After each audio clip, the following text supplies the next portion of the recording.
Bonjour, une autre fois avec vous, Jamel Din Boukar, fondateur de la méthode Boukar Performance Quantique et expert au management de la performance, auteur du livre Management de la performance quantique sur Amazon. Aujourd'hui, on va traiter deuxième cas pratique lié au management, une problématique de management qu'on peut essayer de résoudre à travers la lecture du management de la performance quantique, ou ce qu'on appelle méthode Boukar performance quantique. Donc le problème est le suivant. J'ai des managers compétents, ça c'est le discours des dirigeants, et là des managers des dirigeants, mais leurs équipes ne performent pas. C'est-à-dire ici, il y a un problème de performance des collaborateurs ou des membres de l'équipe. Donc le symptôme, c'est quoi? Ce sont des réunions, on constate des réunions nombreuses, suivies permanents et peu de résultats. Donc c'est ça ce qui est visible au niveau des symptômes. Alors, le faux diagnostic qui est énoncé par les managers, c'est que ces collaborateurs-là, ils disent ils déclarent qu'ils ont besoin de formation, alors que c'est faux.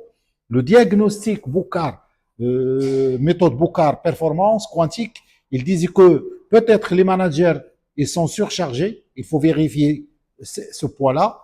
Peut-être ils ont une faible autonomie décisionnelle, donc c'est à vérifier, ou peut-être ils ont des responsabilités mal alignées. Donc ça, ce qui est constaté par une autre approche qui est l'approche diagnostique quantique de performance. Alors, si on se base sur ces éléments-là, qui sont la surcharge des managers, peut-être sur la faible autonomie décisionnelle ou les responsabilités mal alignées, on peut travailler sur des axes, des leviers, ce qu'on appelle des leviers d'action qui sont liés soit à l'autonomie managériale, soit on va travailler sur l'autonomie managériale pour résoudre ce problème de la sous-performance, ou un travail sur la notion de responsabilisation comme un levier pour résoudre cette problématique de management de la performance. Donc, c'est, par exemple, on se met d'accord sur ce point-là qui émane d'un diagnostic, donc on va aller directement pour la préparation d'un plan d'action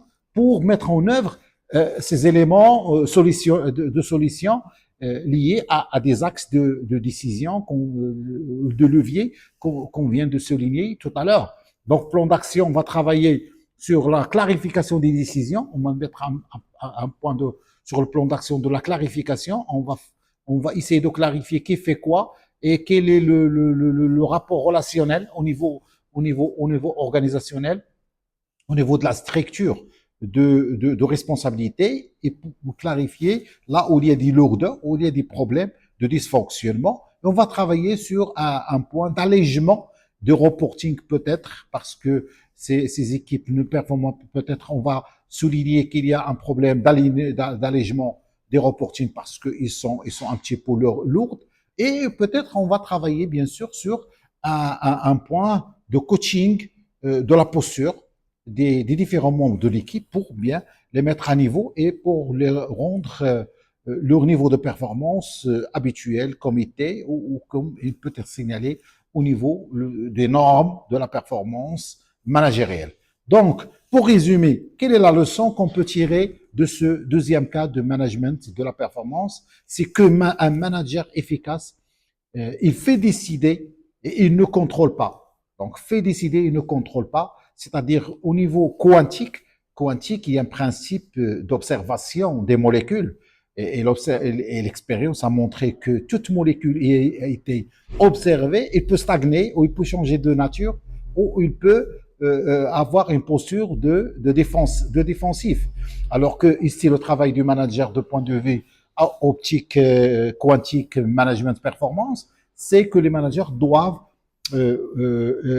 observer leurs collaborateurs à distance et n'essayent pas de pratiquer ce qu'on appelle le mini management, qui est un petit peu pressant et un petit basé sur le contrôle et la proximité qui dépasse les limites de la créativité et la liberté qui peut être accordée aux membres de l'équipe.